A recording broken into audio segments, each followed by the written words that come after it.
തന്റെ ന്യായങ്ങൾ ഒന്നും എനിക്ക് കേൾക്കണ്ട. ബാലയെ കുറിച്ച് നടക്കാനല്ല, അസുഖം ചികിത്സിച്ച് വേറെയാക്കാനാണ് തനിക്ക് ഞാൻ ലീവ് വന്നത്.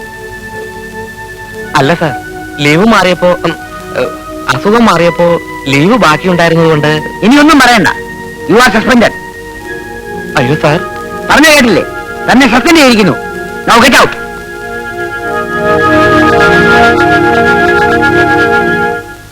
കാരണക്കുറ്റി നോക്കി ഒരു പെട ഞാൻ വെച്ച് തരും. കാര്യവിവരമുള്ള ഒരുത്തരെങ്കിലും ഇരിക്കേണ്ടത് കരുതിയാ തന്നെ ഞാൻ അകത്ത് കയറ്റിയത്. ഇന്നലെ ഒരു ബഹളവും ഇല്ലാതെ നടന്നുകൊണ്ടിരുന്ന ബാലെ തല്ലിപ്പൊളിയാക്കിയത് താൻ ഒറ്റ ഒരുത്തനാ. ഇനി ഒരു നിമിഷം നിൽക്കരുത്, കടക്ക്. അങ്ങനെ പറയരുത് സാർ. എന്നെ ബാങ്കിൽ നിന്ന് സസ്പെൻഡ് ചെയ്ത് തന്റെ കുഴപ്പം കൊണ്ടാ. ഇവിടുന്ന് എന്നെ ഇറക്കി വിട്ട എനിക്ക് ജീവിക്കാൻ ഒരു മാർഗമില്ല സാർ. ഒരു മാർഗമില്ലാത്തവർക്കുള്ളതാണ് തെണ്ടൽ. അതൊന്ന് പരീക്ഷിച്ച് നോക്ക്. ഒരു മിനിറ്റ് ഇവിടെ നിർത്തരുത്. ഇവരെ ജോലിന്റെ പിന്നാലെ മനസ്സ് നടത്തി നടക്കുക. ഞാൻ കണ്ടിട്ടുണ്ട്. എടോ പറ്റേ മര്യാദയ്ക്ക് പറഞ്ഞ് ഇറങ്ങി പോവാൻ.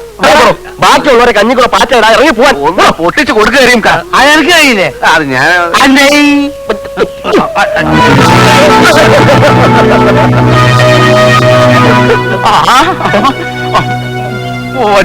ഒറ്റ കണ്ണോടെ കണ്ണാത്തിട്ട് പോടോ.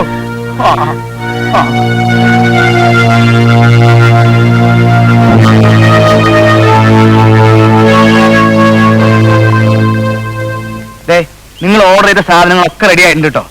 ബില്ല് ഞാൻ ഒരു ലൈനിൽ സുരേഷ് മെന്നു വിട്ടിട്ടുണ്ട്. ആ ബില്ല് ഇവിടെ ചെന്ന ഉടനെ തന്റെ കാശ് കൈ കിട്ടും. വെറുതെ മനുഷ്യന് ചുറ്റിക്കില്ല. താൻ പേടിക്കണ്ടോ നമ്മളെ? രോഹിണി എന്ന് പറഞ്ഞ അയക്ക് ജീവനാ. തന്റെ നക്കാപ്പിച്ച ബില്ല് അയക്ക് പുല്ലാണ് പറഞ്ഞിട്ട് അവസാനം ബില്ലുകൾ തിരിച്ചു വരരുത്. തനിക്ക് എന്നെ അറിഞ്ഞൂടാ? അറിയാം. അതുകൊണ്ടാ മുമ്പേ തന്നെ പറഞ്ഞത്. ആ വേഷങ്ങളൊക്കെ എവിടെ? പഠിക്കാൻ എടുത്തിട്ടുണ്ട്.